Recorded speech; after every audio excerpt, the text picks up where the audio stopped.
I was the lucky one because I'd been to Honduras a number of times before. My wife and I had even been fortunate enough to be able to adopt a Honduran child.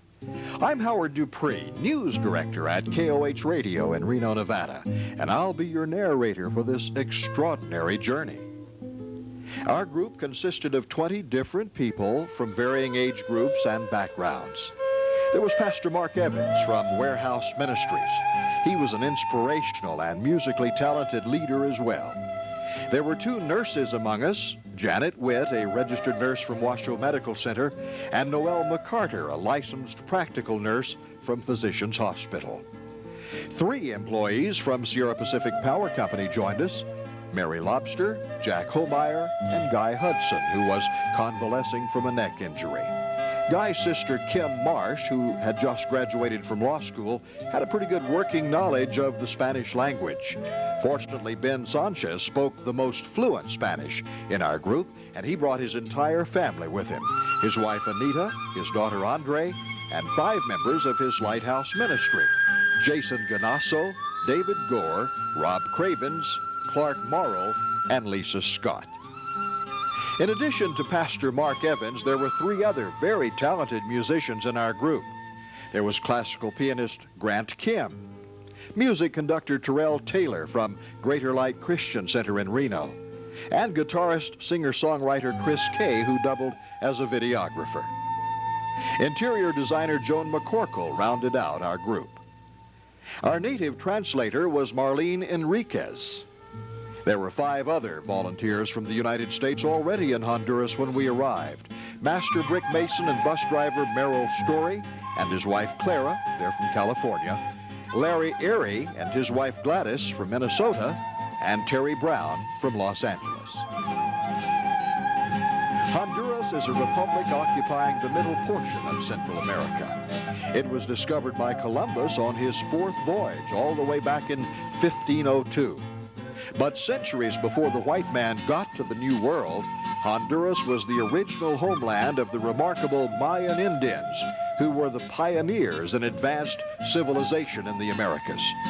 We quickly discovered that even today, the people of Honduras are its greatest natural resource. Honduras in Spanish means depths, and when expressed refers to the deep waters found by Columbus offshore, and the deep wave-like valleys and ridges that traverse the entire country. The climate in Honduras is generally hot and it's usually quite humid. We were fortunate because it only rained a few times at night while we were there. The monsoon season had already passed. Honduras is a tropical paradise with banana trees, pineapple, coffee plantations, and sugarcane in abundance. However, in the midst of all of this splendor, we also found poverty and deprivation that most of us had never seen before. And as the 21st century approaches this ancient country, we encountered a strange mix of the old and the new everywhere we traveled. Our destination was beautiful Lake Yahoa, high up in the mountains. Our quarters were the Bagapi Baptist Encampment, located about 15 minutes ride from the hospital worksite, or the project as it was called. Ladies and men had separate quarters with electricity and shower facilities, and married couples had separate private quarters. And there was a large meeting hall where we all took our meals together. John and Audrey Spence were our host. These fine missionaries have dedicated their lives to the people of Honduras. Their dream is to provide a much-needed hospital in this remote part of the country. The first thing that John Spence did when we arrived at the project was give us sort of a thumbnail tour of the facilities and show us all the things that had already been constructed. This is the main entrance, and we're going to have 4 sisters. This is the waiting room for outpatient people and any who come here. Anybody, the other restrooms over there. There's a couple of examining rooms here. There's one. There's one there, and the director's office is in this room right over here, and of course he'll have examining room there for those who need it. You know, if he checks them out here and decides we have to do this a little more extensively, he'll take them in there. That's the pharmacy over there. They go right there to make their purchases. And this will be a big waiting area. There'll also be, the chaplain will also hold services here periodically through the day for visiting families or for the ill or for the people who come here for outpatient. This is the outpatient area. There'll be bathrooms in that area right there. Let's go through here real quickly.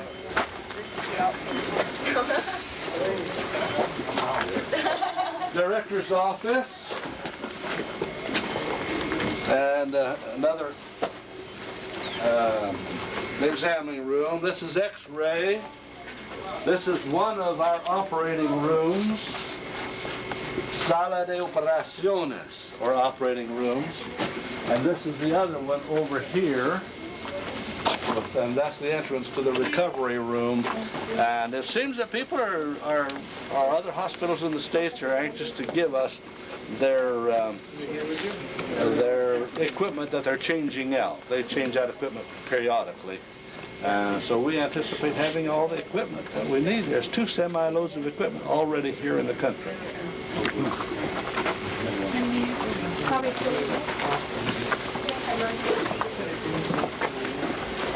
That's a quick access to and from the birthing room right over there. Birthing room? And there'll be quick access across here. And from this wall to this door to that door there, out between the 2 buildings, will be the physical therapy area. It will be an H-shaped building, but I say H-shaped because of the 2 long buildings, 32 by 87 feet long. And then the therapy room there and a passageway here between those 2 columns here. And that makes it an H-shaped building, but this will be an atrium out here because it'll eventually have a roof over it too. So it'll be an atrium out there, and we're going to put a fountain and make it nice. Birthing room down there, obstetrics, did you say, and then the sala de cunas, or the nursery, will be right here. Pediatrics over there. I won't lead you to each room. That's access to the outside and to some general wards out there. How long did it take you to remember where all these rooms were? Well, it kind of all started here, and I kind of knew. Oh, okay. A semi-private room, a private room, and down there the kitchen. Here, probably 3 or 4 beds, and down there a semi-private room. And there are doors going outside because we hope to have a sun deck on the outside out there. But somebody standing here looking out that way said, just the view will cure a sick person.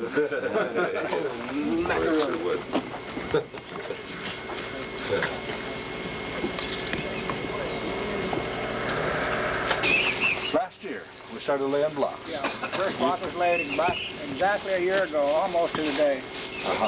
First block. A little more. We have the 2 buildings here, H-shaped building. The 2 buildings principally is what we have, side by side, with 20 feet in between them. We figure we could put a roof on it like this on each building. Or with the same rafters, you see, we could gain half of each building and upstairs. So half of each of these buildings get right down the center and out, extended out a little bit, so that, like in a hotel, upstairs you have access to the rooms from outside. We're going to end up pouring, the next group will work on this, pouring a slab up their floor, an intermediate losa, they call it here, floor. And then really, instead of just doing it like this, we will put a wall in the center upstairs there so that the roof will be about like so with windows here. And it'll give them a little more headroom in the upstairs. But half of each of these buildings gets an upstairs, which will be, well, a conference room and a lot of other things. There'll be a dental complex up there and a school of nursing. And we'll train local young ladies as nurses. We'll have all Christian personnel. Our doctor wants all Christian personnel. He said if we're an evangelical hospital, we must have evangelical people. People who pray and care. And we're glad you're here. God's going to bless you in what you're doing. I met a man who has an organization he calls Harvest. He says, you know, and their work is to take people to the field. And I talked to him about maybe getting a work team out of that group. He said, you know, we don't go to the field to work. We don't go to the field to minister. We take people to the field to be ministered to. Oh, that's different, I thought. But that's what happens. Mm-hmm. And if you've been thinking about making some changes in your approach to living, you can do it now and blame it on the trip. All right, God bless you. I'm glad you're here. It just thrills me. I'm so pleased. The entire work process of building this hospital has been made possible through the hands of caring North American volunteers and a few dedicated Honduran villagers, as well as, of course, a small gasoline-powered electric generator and some basic hand tools. The sand and clay was donated by the Honduran government. Then it's put through a sifting device, crude though it may be, and then cement, mud, and mortar are all mixed together by hand. As Pastor Mark Evans made one of the cement blocks, he explained how they're individually formed. The load goes into a kind of a rectangular cavern there. And the first thing you do is tamp it down with this big square end.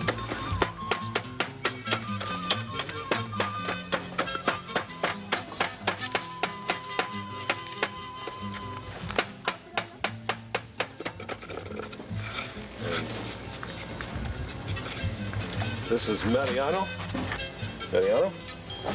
See? He is the brick-making specialist. He has made most of the bricks that have gone into the hospital. He begins at pre-dawn, 4 to 5 o'clock in the morning.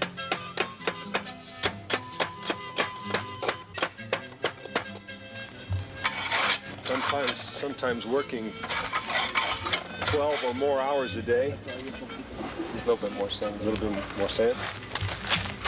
And makes maybe 80 to 100 bricks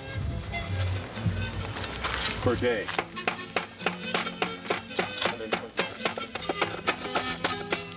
Notice the cement is not very wet.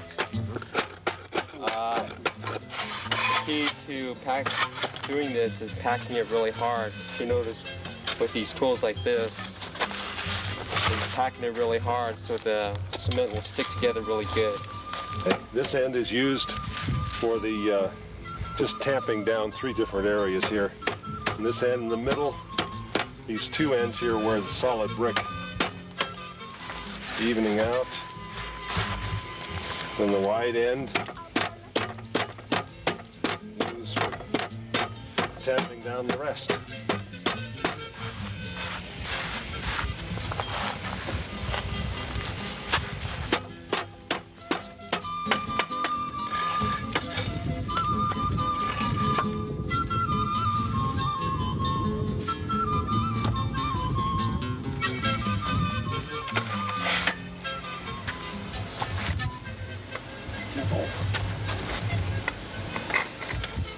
And removing the brick is important because if you jiggle it, then it comes apart and you have to start over, not start over, but tamp it down again.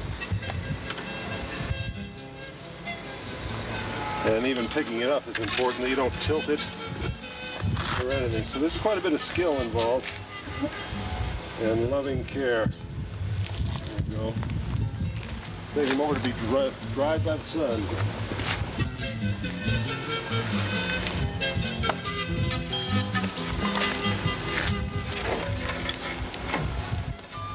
And that is it.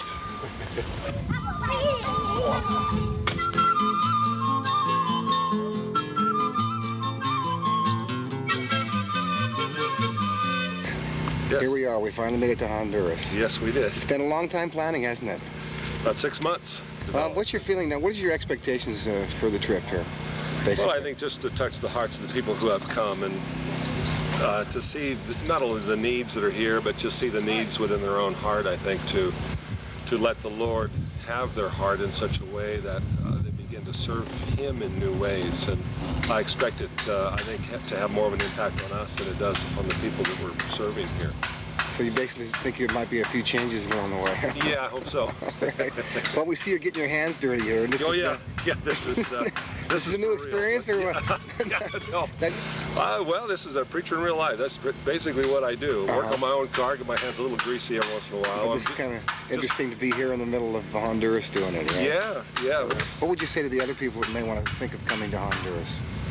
Oh, just to experience the wonder of the land, I think, and the significance that means to the people to have someone come from so far away, just to make a brick here or carry a brick there and hold a child and minister, learn a few words of Spanish, whatever.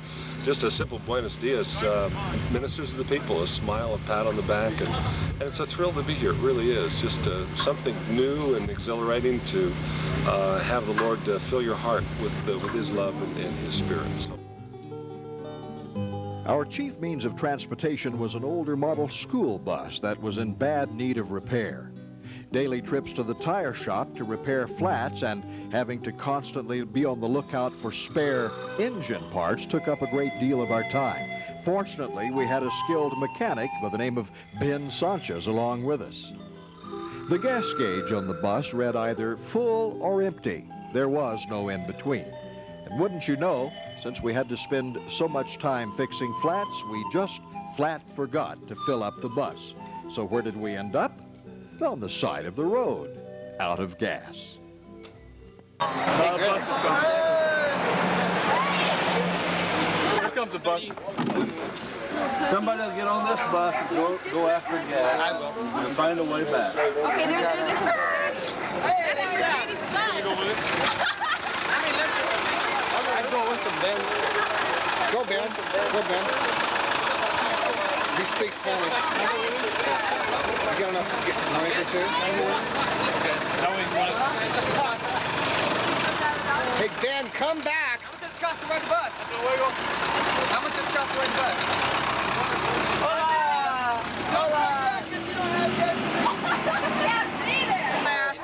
Hey, I don't know about you, I'm gonna start jogging. Just hold your hand up like that with that glove on and think you're Michael. Woo!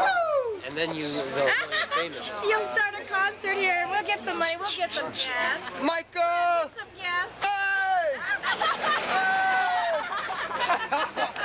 Michael Jackson. I'm Michael Jackson. Yeah. Hey, if you're Michael, I'm Mel Torme. Jerry, you're not gonna run. 20 feet. I knew it. Well, you know, it could be worse. It could be raining. It will in a few minutes. Pretty worse. It's just like my dog. I told you. Oh, Howard, what the heck? That's what he said. I'm Howard. Howard, where are you going? Carrying come back up. Either he's chasing him or he beat him. Well, sometimes I think Howard is crazier than I am. Howard, what are you conjuring up? We're gonna get some sugar cane. Here we go. Here we go. Here we go. Here we go. Oh, yeah. I should have showed American Dollar. Just put it out. Okay, now if I do that. Ding, ding, ding, ding, ding, ding, ding, ding, ding, ding. You want to trade now? Hey, Howard, who's there? I'm knocking, huh? But you can't come in. Hi, I'm Steve and I'm standing on the side of the road. While we was driving, you know, we ran out of gas, but I just like to sing this song better. We ran out of gas on the side of the road. Oh, Stevie Wonder. Oh, yeah. And you know. That man has got a lot of soul. You guys taking pictures of each other, taking pictures? Actually, my mom had Oh, my Lord. Open your mouth when we say Actually, but my mom doesn't know how to record. She just thinks it is. Is it good? Is it going? Is the light going? No. Oh, that might be an indicator. Christians can't have no fun at all. Here comes the car. Hey, get right in front of the car, and as soon as you... Here comes the car. That looks like the Pirate Patrol. They're gonna give us some sugar cane to suck on, right? That made my day. Hello.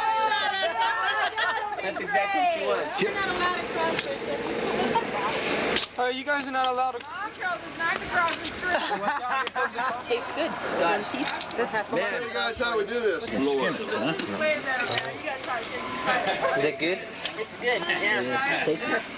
This little bit.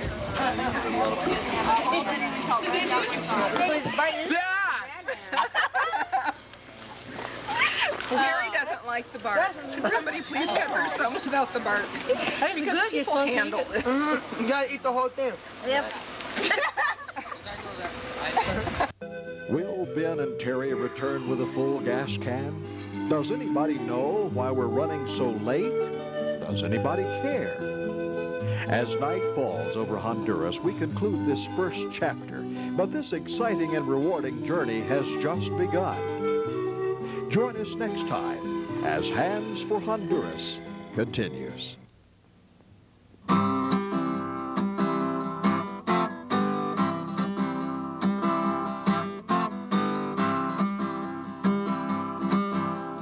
Hands across the border, hands across time. Lord, give us hands for Honduras and let them serve all mankind. May the walls we build today forever sing your praise. Give us hands for Honduras and a life to find our way.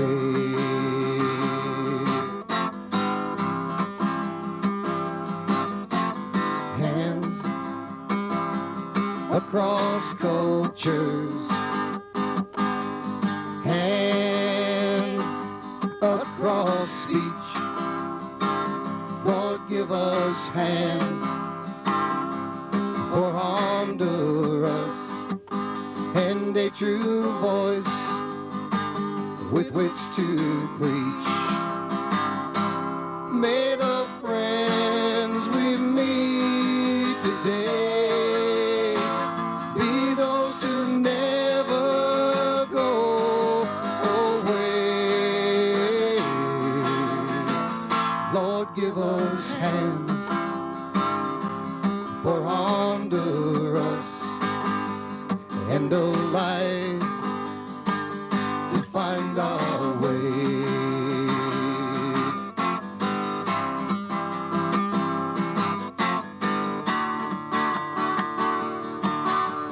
Hands across generations, hands across race. Lord, give us hands for Honduras, and may all prejudice be erased. When we return to the USA, may we be better because we care. Lord, give us hands for Honduras and a light to find our way. Hands for Honduras, or we'll be back again someday.